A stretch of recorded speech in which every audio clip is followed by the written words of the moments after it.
再次歡迎大家嚟到今日節目嘅第二部分，由香港文化博物館同埋香港電影資料館合辦《烏龍王發達記》嘅影後談。我哋而家歡迎梁醒波先生嘅長孫梁志宏先生，同埋香港文化博物館總館長林國輝先生上台，有請兩位。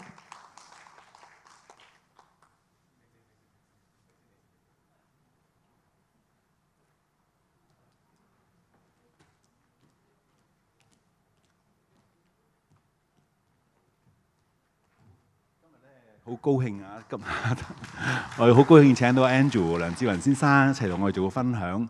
頭先套電影好好睇喎，好好睇。因為咧，我哋見到個電影咧，其實佢嘅題材都好貼地嘅，同我哋香港嘅生活咧係好有關係嘅。因為咧，嗰套片由開頭到結尾咧都講一個字，嗰個字係咩咧？就係錢係嘛？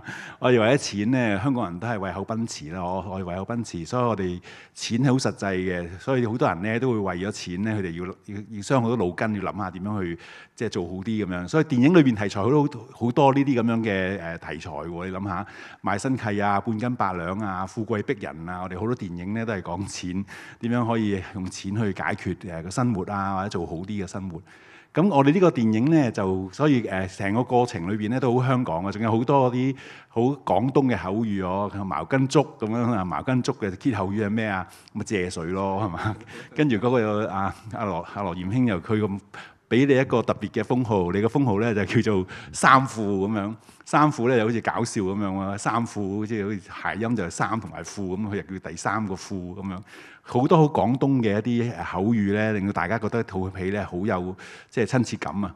咁其實呢套戲咧就我哋同我哋嘅漫畫展咧係一個配套嘅活動嚟嘅，因為漫畫展裏邊咧我哋都係今有個烏龍王嘅漫畫嘅手稿喺度展出緊。咁咧烏龍王嘅漫畫咧就係一個幽默漫畫，不過咧佢就開始就喺廣東度開始先嘅，咁所以變咗佢其實個背景係40年代嘅時候嗰個當時嘅社會啊，嗰個矛盾啊，同埋一個即係佢哋嗰陣時嗰啲官商勾結啊，咁佢有啲諷刺漫畫咁樣喺40年代喺內地發表先嘅，到後來60年代之後咧，50年代之後咧就嚟到香港啦。嚟到香港之後咧，佢就喺我哋《真灘日報》啊都有連載，咁亦都係有啲同社會嗰啲諷刺有關嘅一啲咁嘅漫畫。咁到電影嘅時候咧，再改編咧，你見到就真係好精彩嘅，因為咧佢就做咗好多啲內容啦，又將嗰個故事咧就更加貼地啲，講我哋生活上高香港人遇到嘅問題，烏龍王會點樣去處理咧咁樣咁特別我覺得好好嘅咧，就係烏龍王嗰個漫畫嘅形象咧，就真係咁樣嘅喎，光頭佬又着住件唐裝衫，咁咧係一個好肥嘅一個咁樣嘅守財奴咁樣嘅一個人物，咁就揾到阿波叔啦，咁波叔咧就真係演活咗呢個人物，同埋將佢咧就更加增值咗嘅，即係呢個人物嘅形象更加立體咗。咁其實咧呢個烏龍王佢喺嗰個電影裏邊啦，其實你見到佢都有啲同情心，有少少守財奴，但係亦都有少少同情心，有少少對嗰啲下低啲人咧都知道佢哋係點樣嘅苦況嘅。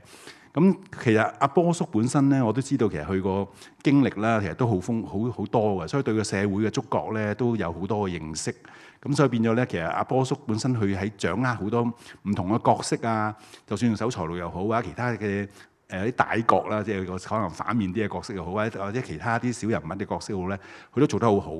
咁其實波叔佢點解能夠咁有社會觸覺嘅咧？佢係一個點樣嘅經歷令到佢可以凝聚到佢咁好嘅一個演技嘅咧？咁樣或者阿 Andrew，你可唔可以又分享下阿波叔其實可能有啲聽眾都未必知道阿波叔佢成個成長嘅背景係點樣，咁啊知道呢個人係點樣可以成得咁成功嘅演員，或者 Andrew 可以同佢好啊 ，Hello 大家好，我係梁志宏，咁頭先睇到我眼淚都飆晒出嚟，笑到好好笑，我都好耐冇睇呢套電影。咁講翻阿爺爺咧，阿波叔佢本身係大家好有印象就梗係搞笑嘅角色啦，係咪？咁但係其實佢出身係做粵劇出身咧，大家都知。但係佢係喺廣州人、廣東人喺新加坡出世同長大。咁佢爸爸同埋佢嘅家姐都係做粵劇嘅，咁所以其實佢嗰陣時長大嘅環境，佢喺嗰陣時叫南洋啦。生活嘅時候咧，做戲嘅時候咧，其實嗰陣時嘅生活都好平凡嘅，即係唔係話好富裕嘅背景。嗰個年代基本上做戲都好辛苦，做戲唔係一個好容易嘅行業，但係即係因為爸爸家姐都係做呢行，咁當然嗰陣時阿太爺咧都唔想阿爺爺去做呢一行，因為做戲係好辛苦，好辛苦。咁但係 end up 我諗無心插柳啦，即係佢真係好中意，好中意 end up 就俾佢繼續做，仲青出於藍添，可以咁講。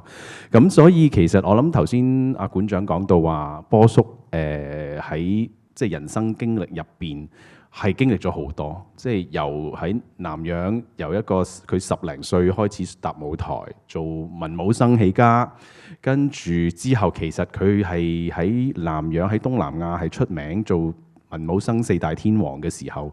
去到佢40零歲啦，咁係香港阿馬師曾先生即係認識咗原來南洋有位咁好嘅文武生，我就請佢過嚟香港就加入佢嘅劇團。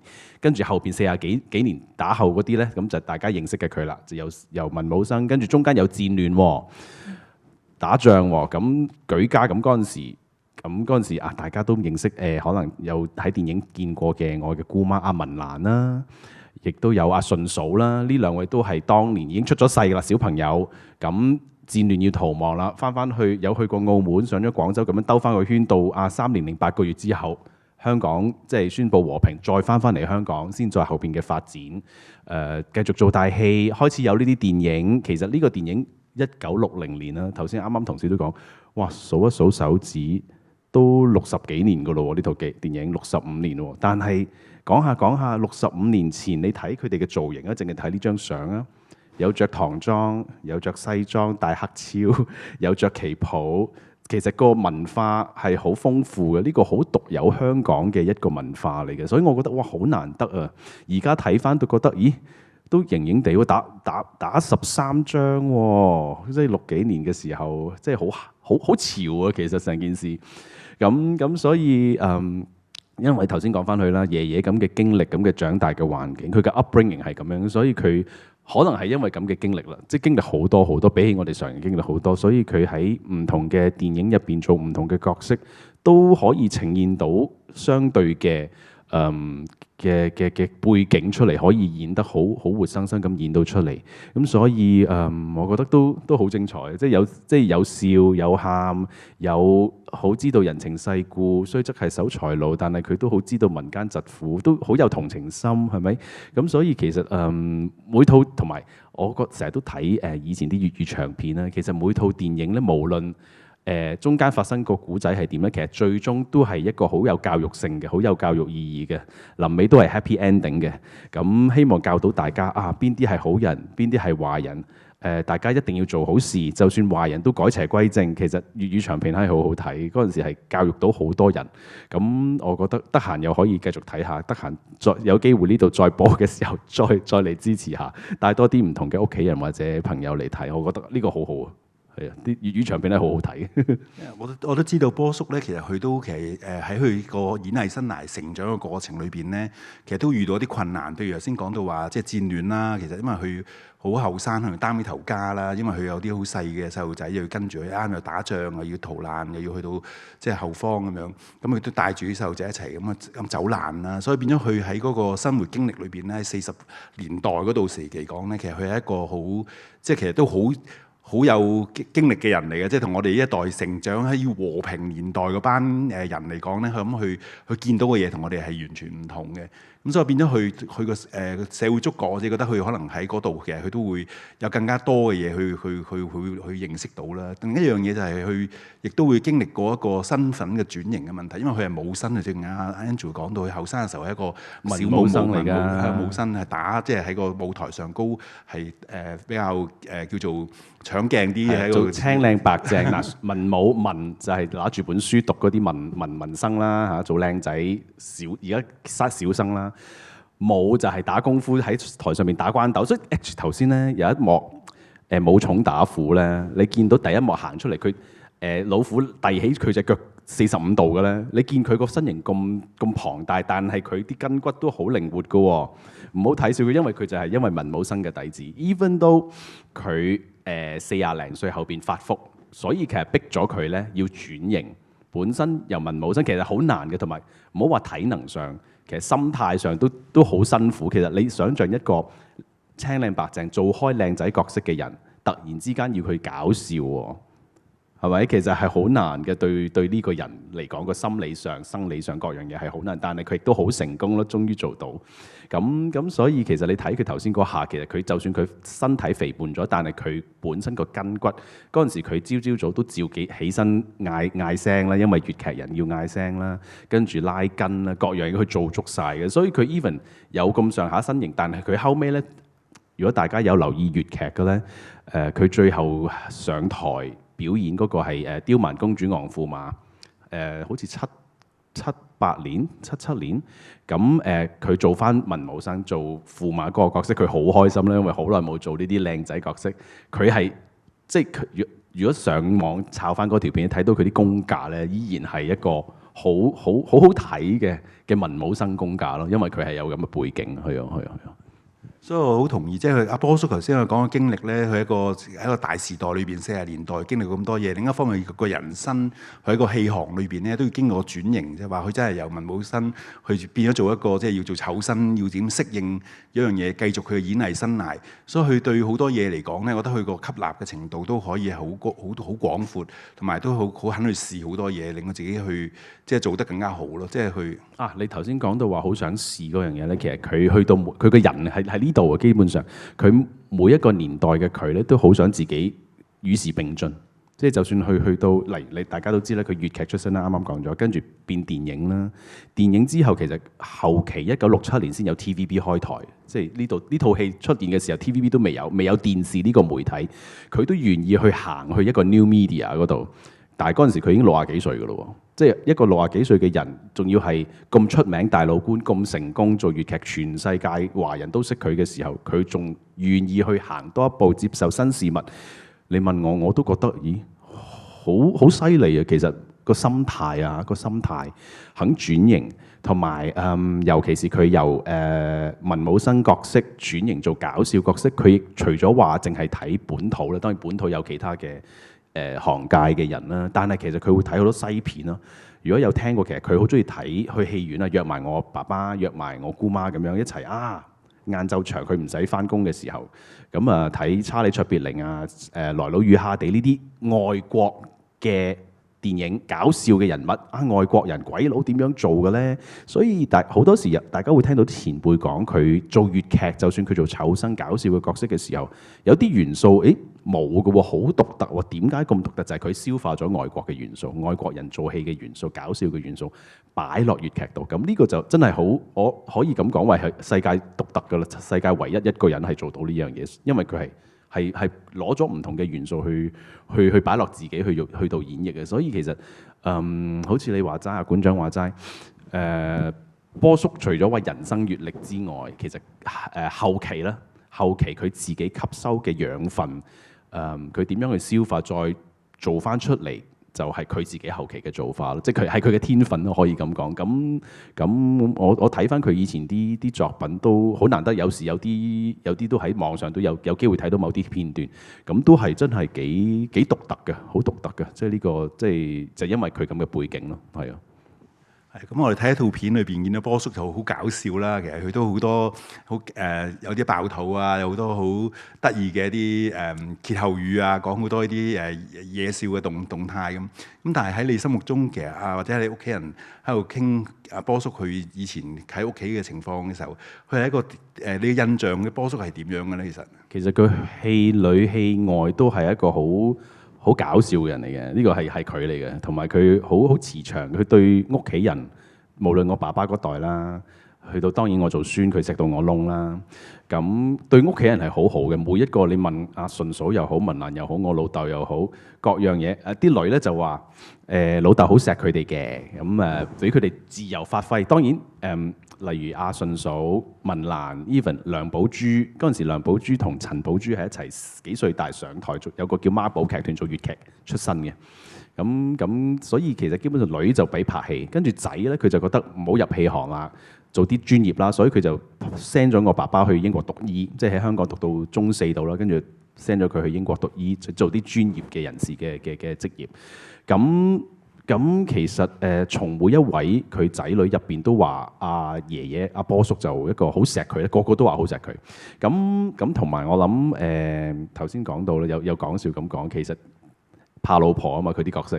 咁佢真實現實生活阿波嫂咧，波嫂係上海人。大家如果知道上海女士都有翻咁上下噶嘛，係咪先？咁所以咧，咁亦都多謝阿波嫂喎。嗰陣時行內咧電視圈咧。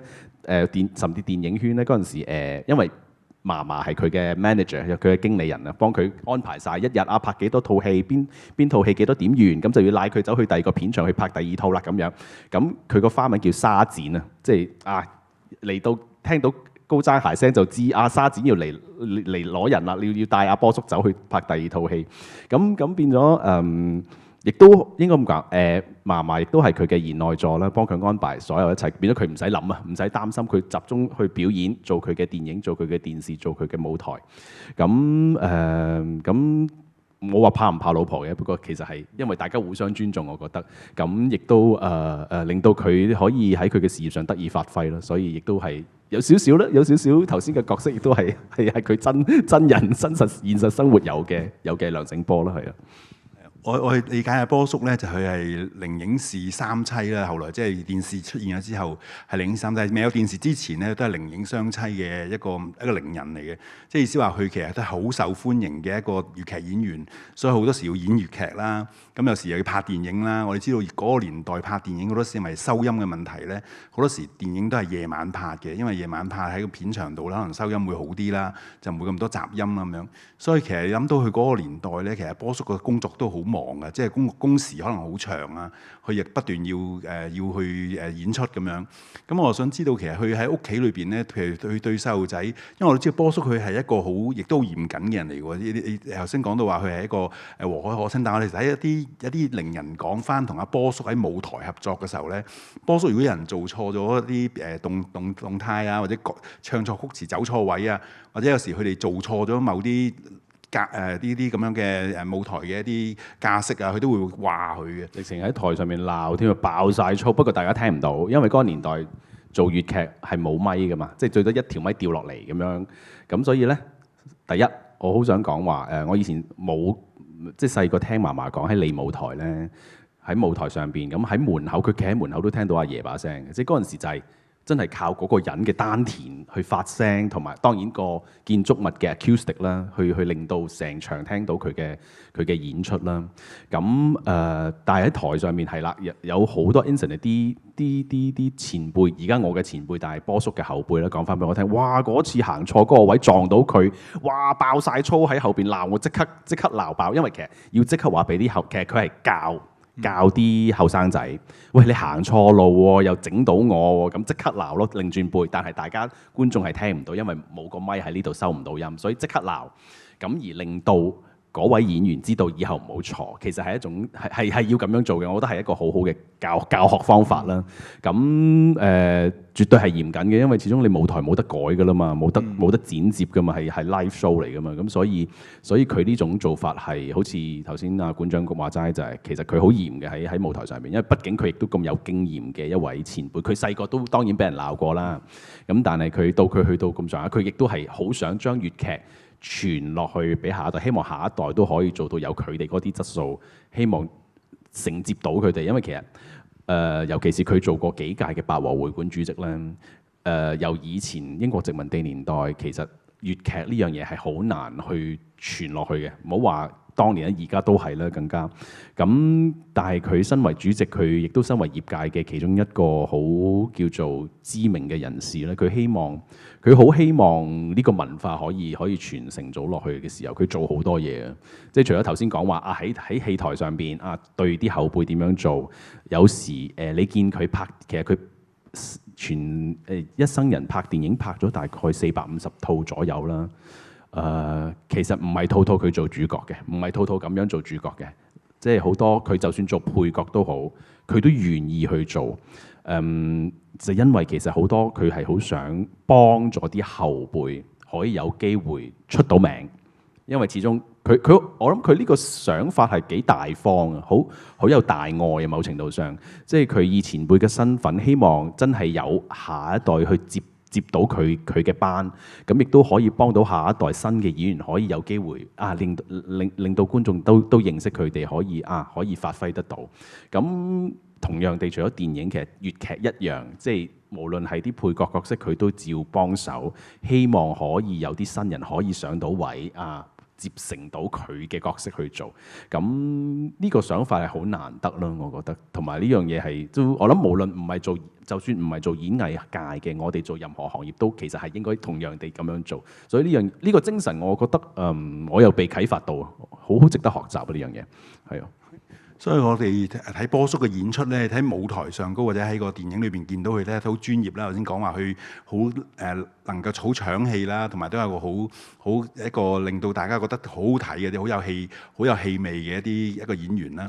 咁另一方面，頭先聽阿 Andrew 講咧，其實佢對嗰個後輩或者對個成行嘅人嚟講咧，佢都好關心成行嘅發展嘅。因為我記得其實波叔做過八和嘅主席啦，做過好幾屆啦，佢都寫過啲公開嘅信，叫政府點樣去支持粵劇啦。我記得我喺我哋博物館檔案裏邊都見到嘅，有時佢我記得有啲信佢入到嚟講當時嘅區域市政局啊，都問緊區域市政局嘅人會唔會可以俾多啲粵劇場地出嚟，等佢哋粵劇嘅行裏邊咧可以多啲演出嘅機會，佢希望個行裏邊咧可以更加多嘅即係收入啊，同埋啲人咧可以更加多搭舞台嘅機會啊。咁所以佢係一個好重視嗰個成個行發展嘅一個伶人，佢唔係諗住自己，成日諗嗰行應該可以點樣繼續生存落去咧。咁所以佢就都好多八和活動，見到佢嘅相片出嚟，佢都親力親為啊，喺舞台上高去籌款啊，好多嘢都會做。咁其實有Andrew 講下，會唔會有其他啲事例記得佢係點樣去幫人嘅咧？有啊，即係除咗業界頭先講咗好多啦，其實對香港市民咧，其實佢嗰陣時做咗關於教育上邊，即係希望嗰個年代咧讀書唔係咁容易啊，入學校讀書唔容易嘅，唔係好似而家咁。哇！有學校多學位得滯要殺校，調翻轉嗰個年代想入學校讀書唔係咁容易。咁而佢呢，就以八和會館主席嘅身份，同埋佢喺叫做業界嘅知名度，佢好多次要特登過海。嗰陣時過海唔容易添，佢親自去到教育署排隊喎，喺度等啲官出嚟見佢喎。佢做咩呢？佢就想申請開八和嘅學校，即係除咗俾八和子弟之外，其實佢都吸納其他學生嘅，即係起碼有書讀先。即係無論你做戲淨唔做戲都好啦，你有書讀咗，你起碼將來都有保障啲啦，係咪？即係嗰個年代係咁，你唔讀書就冇得出人頭地，唔好諗出人頭地住。即係有書讀，起碼你有機會可以生活得好啲咁樣。咁所以佢無數次去咗教育署排隊，希望見啲官員，希望政府開學校，八和學校。咁當年去咗無數次之後，終於搞掂啦。咁就喺我唔記得咗邊度，好似以前嘅將軍澳定邊個位嘅天台嗰啲小學開咗間小學。而家你哋上 Facebook 咧都有啲舊生開咗個群組，係八和學校嘅舊生群咁樣嘅，你揾到嘅。咁就而家冇咗㗎啦間學校。咁但係當年波叔就其中一樣嘢咧，好有心，即係為咗啲小朋友，當年嘅小朋友，希望佢哋有書讀，就無數次佢同埋，我覺得呢個係好特別嘅，就係大家可能覺得梁醒波係一個好大嘅明星，好大嘅人物，但係佢唔係，佢冇咁嘅心嘅。其實佢冇咁樣諗自己，即係因為佢可能佢係草根出身，咁佢又覺得，咦，難得我而家大家都識我知道，咁不如我去善用我嘅名氣去見啲官，咁起碼佢哋肯見咧，知道我係乜水先啦，係咪？即係我諗佢嘅心態係咁，見完同佢哋傾一個咁有意義嘅做法，開學校。咁點都會應承下啩，起碼有個機會先啦。佢係咁樣純粹，好純粹嘅佢個人，好純粹去幫香港人，好純粹去幫下一代，好純粹去幫香港。咁終於就做到咯，係咯。咁我覺得呢個心又好係我哋可以即係值得去學習啦，同埋我覺得即係可能。都因為咁，因為其實由細到大我都唔知原來爺爺係咁大明星嘅，真係唔知。咁因為屋企入邊佢做過嘅嘢，由細到大屋企人講佢都係做呢啲好貼地、好有心、好為香港人、好為側邊嘅人、好知道大家民間疾苦去盡量去幫助嘅一啲動作。咁所以我係咯，由細到大我真係唔知梁醒波係咁大明星嘅，真係。咁所以我又覺得呢樣嘢喺屋企入邊嘅教育係我覺得好 proud of 呢樣嘢嘅。咁亦都希望呢個信息在座各位又可以將佢傳翻去俾屋企人，希望大家香港人都可以學習得到啦，係咯。所以我哋睇下波叔咧，其實佢個即係好多嘢係頭先家庭嘅關係啊，或者對社會個貢獻啊，對成行嗰度咧，佢都係好有一個即係幫好多人嘅。咁就咁睇電影嚟講咧，睇下講翻套戲先啦。即係睇下電影嚟講，波叔個演出嘅方法咧，其實都好獨特嘅喎，係咪？我哋成日都講波叔嘅演出方法，你見到佢喺裏邊咧，但係佢突然間停頓啦，好惡咁樣大聲講嘢，但係好笑喎，你又會即係或者佢突然間又會有啲好特別嘅表情啊，佢都話自己塊面嘅肌肉兩邊跳下跳下，佢自己控制到震下啲人就會笑噶啦。同埋咧，佢好多係又喊完就突然間好驚，跟住會笑啊。佢好多呢啲特別嘅演出技法咧，你見到喺後邊我哋電影裏邊咧，喺後來我哋幾十年嘅電影裏邊咧，你見到啲明星咧，有啲都會學佢。好多人就會講話啊，許冠文啊，成日學佢。譬如講頭先你見到啊，波叔做個守財奴啊，孤寒財主嘅時候，你見到有好似半斤八兩啊，其他啲電影裏邊好似有啲都係類近嘅情況喎。點樣即係佢慳啲使住錢，唔好令到自己蝕本啊咁樣。但係另一樣嘢，佢講嘢好惡嘅時候，啲樣咧，你見到好似阿達哥啊，吳孟達個樣咧，又同佢好似嘅喎。即係你見到阿波叔，因為大家可能同時係做過《歡樂今宵》，可能係大家佢又將佢啲方法又大家互相傳遞啊、學習。咁你會唔會覺得都係有啲人咁講法，其實好多人都係有啲係同喺阿波叔身上學習一啲演出呢啲咁嘅喜劇嘅方法咧？絕對有。即係好多時講起香港嗰三代或者而家第四代啦，三代嘅搞笑嘅人物，咁啊梁醒波起手啦，跟住許冠文啦。跟住落到周星馳咧，其實頭先武松打虎嗰幕一出嚟，有少少似少林足球，有少少嗰種感覺。要拯救嗰個夜總會啊，諗啲新點子去拯救夜總會啊！少林足球都係去唱英文歌，佢哋就武松打虎玩雜技咁樣，都係呢樣嘢有啲似嘅。所以其實冇嘅，咁我覺得每一代亦都有被啟發嘅地方嘅，即係波叔啟發到佢哋咁到而家其實都受用嘅，好多呢啲元素係啊，我覺得幾好幾得意。係啊，所以咧，我哋呢個片裏邊咧，你會見到好多影子咧，就其實係好開創後邊嘅一啲其他嘅演出嘅技法嘅。其實波叔佢呢啲咁樣嘅演出嘅方法咧，其實都唔係淨係電影裏邊或者響正 Andrew 講吸收佢自己西方嘅一啲當時流行嘅西方嘅電影，同我哋本身我哋舞台演出、粵劇舞台演出都有啲相關嘅地方，特別係爆肚嗰部分啊。即係你見到波叔有時佢會爆肚啊，先電影裏面你見到有啲情況咧，可能個女演員都唔知道突然間會唱一句，跟住就再播落去，咁啊凄慘咯，咁諸如此類。咁呢啲爆肚嘅嘢咧，其實都喺粵劇舞台上高係經常用嘅嘢嚟嘅，所以將呢樣嘢都用帶咗入電影裏邊啦。所以其實見到阿波叔咧，都係一個好靈通、好活學活用，同埋佢好通嘅一個人咧。喺演出嗰方面，只要可以捉到觀眾嗰個神髓同埋觀眾嘅興趣。咁呢個咧就我覺得呢樣嘢都係我哋電影裏邊阿波叔嚟講係開創咗一個自己獨特嘅演技法，即係可以寫一本書咁滯嘅嚇。絕對可以。其實睇佢嘅電影咧，可以睇到除咗話人生百態啦、香港人嘅縮影啦之外咧，其實好多嘢係好似頭先講話佢好生活化嘅，同埋呢個年代嘅電影咧，得意就得意在唔同而家香港嘅電影就係好靠個演員去主導嘅，即係因為例如波叔同埋呢一班演員基本上都係粵劇底嘅，係咪？都係粵劇底嘅，咁變咗佢哋慣咗 live show，咁有啲位可能係爆肚啦，可能係即場有少少反應，再有啲 chemistry 出咗嚟啦，所以你睇到其實好活嘅。比起而家嘅電影，唔同年嘅電影都唔同，係咯，所以呢度我覺得幾得意嘅地方。係，所以我哋個香港以前話電影東方荷里活能夠咁大量嘅電影生產咧，其實就係因為我哋有一班好好嘅演員，可能佢哋喺即係喺粵劇啊或者其他界別咧，已經係好好嘅演出技法，喺埋位咧應該做到好多嘢。咁嗱，我哋就有5分鐘時間到咧，可以俾台下啲同事朋友問啲問題，或者睇下我哋可以Andrew 可以又同大家互動一下。大家有冇咩問題想關於波叔？多謝各位兩位精彩嘅分享啦！而家係 Q&A 時間，如果你有分享啊，或者想有啲嘢提問嘅，請舉手，我哋有同事過嚟遞個咪俾你。我想問下，不如我問下你哋啊！你聽咗我講咁多啦，在座你哋各位有冇邊個係有睇過波叔嘅表演㗎？有冇㗎？有冇機會啊？有啊！你睇過啲咩？有喎，見到1、2、3、4、5。有睇過佢咩表演啊？我都想聽下。喺電視嗰度會多啲，係嚇喺 TVB 嗰度歡樂今宵啊嗰啲，即係係後期啲啦。嗯佢做戲嗰陣時，我哋都好細個啊，係冇乜機會喺戲院睇啊。你最記得你最深刻係咩啊？佢做啲乜嘢啊？歡樂今宵嗰啲咧，都係喺電視嗰啲。現場搞笑嗰啲。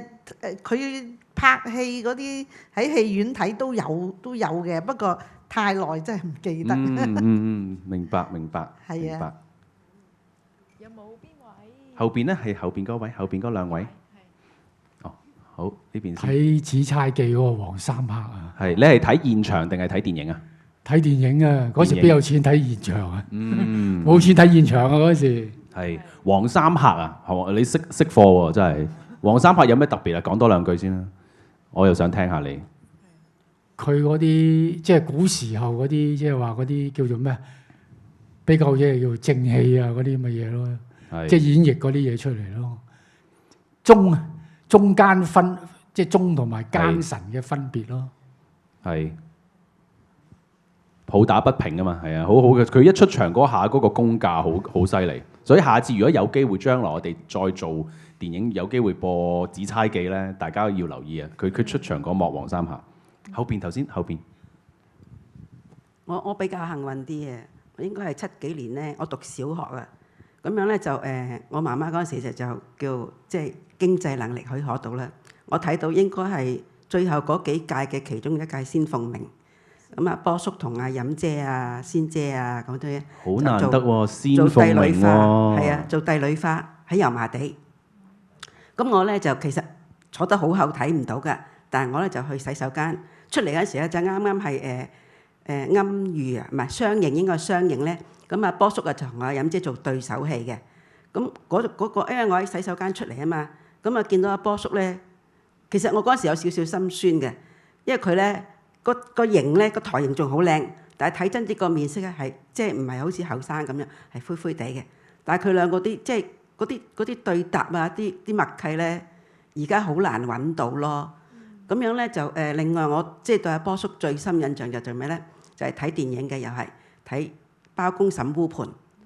咁啊有一幕咧就係咩？就係開頭嗰幕，佢去嗰個瓷器鋪嗰個咧就食飯嘅。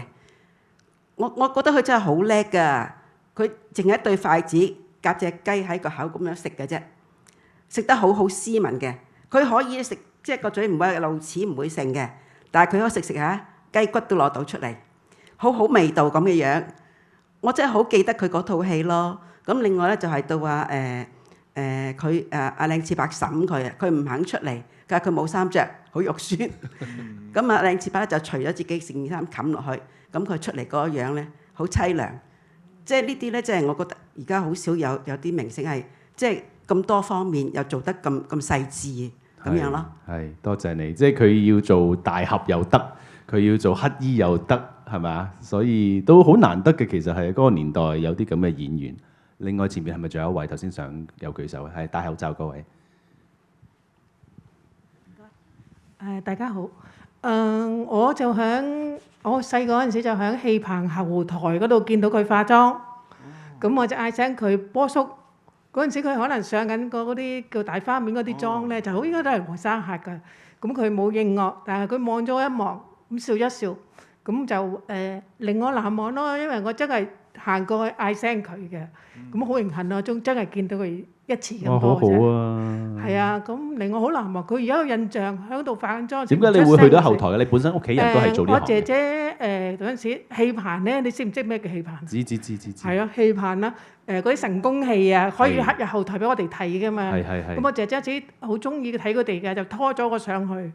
咁我就認得佢，因為佢嗰啲就係睇個電影嗰啲咁咯。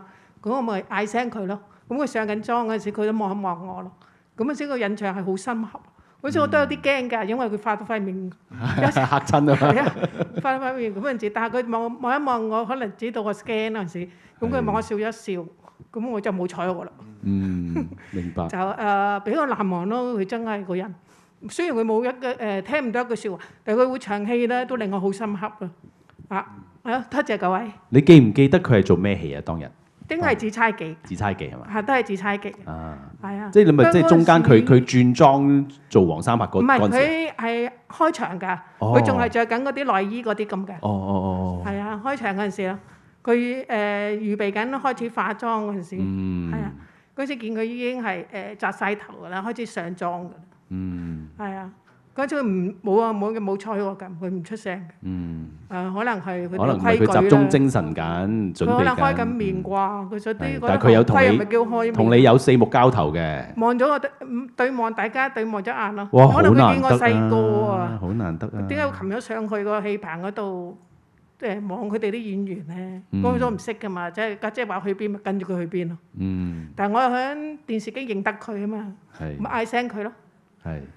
佢嘅戲我都好中意睇㗎，係。啲粵語長片我都好中意睇嘅。好好啊！你應該係一個好乖嘅小朋友啊！嗰陣時。乖㗎，真係好乖㗎，成日拖住我睇粵語長片。咁粵語長片嘅教育係好好㗎嘛，係啊，咁你真係學到啲點啊？點樣去一個家庭點樣去孝順啊？點樣自己去對待屋企人啊？嗰種教法咯。係粵語長片係好教育嘅，好有教育。係啊，好多粵語長片。電影公司都好有心，想做一啲即係倫理嗰方面做翻好啲嘅。係啊，呢樣嘢好緊要。嗰個年代禮貌啊、禮儀啊嗰啲咁咯，係啊，嗰啲都可以從中咯學到好多嘢咯。多謝你，多謝你。多謝各位。好，仲有冇其他朋友想分享下關於波叔嘅，或者想問我一啲關於波叔嘅嘢咧？乜都問得㗎。有冇嘢分享啊？關於波叔。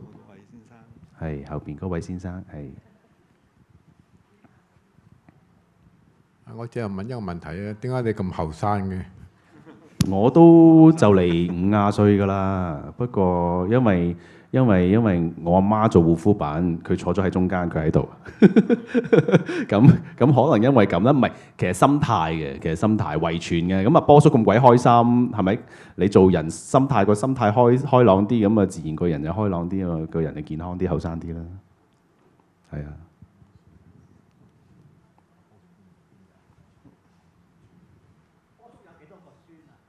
波叔幾多個孫啊？哇！外孫夾埋啦先，我有一個表姐，我上邊啦嚇，表姐、堂家姐，跟住男孫我就最大，跟住我細佬，跟住寶珠有2個，跟住睇下先順嫂有2個，跟住仲有叔叔一個，十全十美。係咯，10個咯，10個咯，十全十美啦。10個咯，係咯，孫。不過大部分都喺外國嘅，咁我同我細佬喺香港咯，係咯。咁仔就7個啦，即係順嫂啦、文蘭啦，跟住我爸爸啦。跟住下邊就寶珠、寶瓊，跟住2個阿叔咯，阿奶紅、奶傑，係咯，7個仔女就7個，係啦，即係嗰個年代正常啦，呢個數目係咯，可能算少添啦，嗰個年代。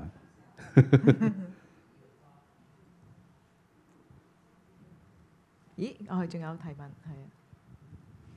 淨係紫釵記我都睇咗100幾次。連埋大戲電影啊！我大戲你都睇過，大戲你現場睇嗰陣時，喺邊度？喺利舞台定邊度啊？邊間？利舞台都睇過嘅。係咪啊？有咩感覺？講多少少嚟聽下。好少人現場睇過，你講多少少嚟聽下個感覺、個震撼性，或者有啲咩你好記得㗎？中意聽粵曲啦。係。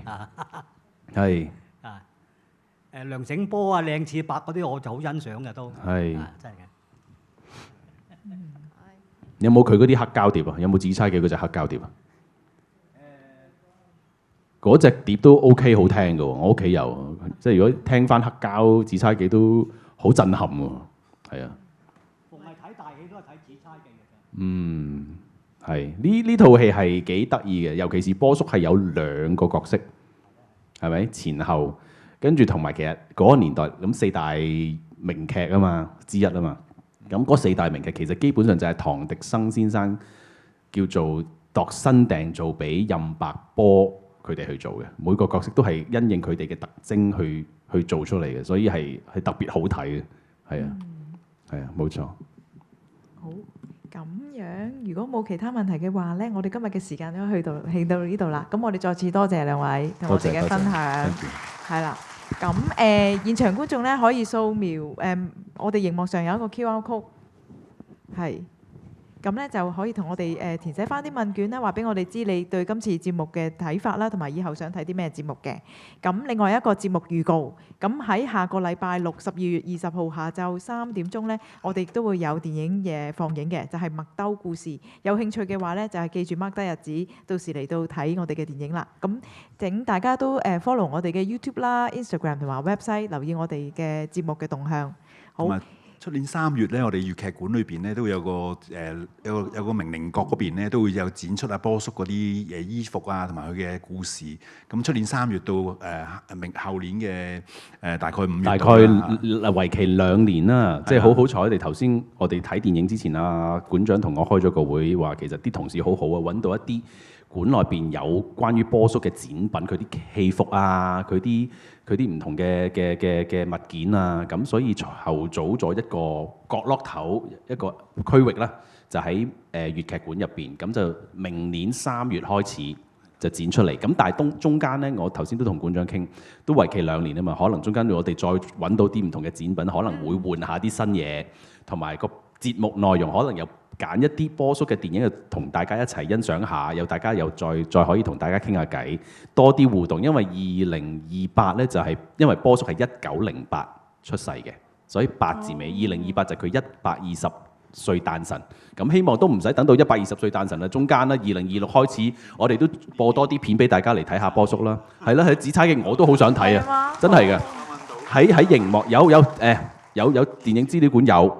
版權唔使擔心，因為版權擁有者我都熟嘅，佢完全冇，佢哋唔介意借出嚟播嘅，所以紫釵記一定要嚟睇，因為呢個真係4大名劇之一，而波叔入邊嘅功架前後2個角色，淨係睇黃三拍一出場嗰嘢，真係你問我覺得哇，我就哇咁樣咯，所以係啦，留意住。我哋要 mark 低日子。香港電影唔係香港文化博物館嘅公佈，記住係啦。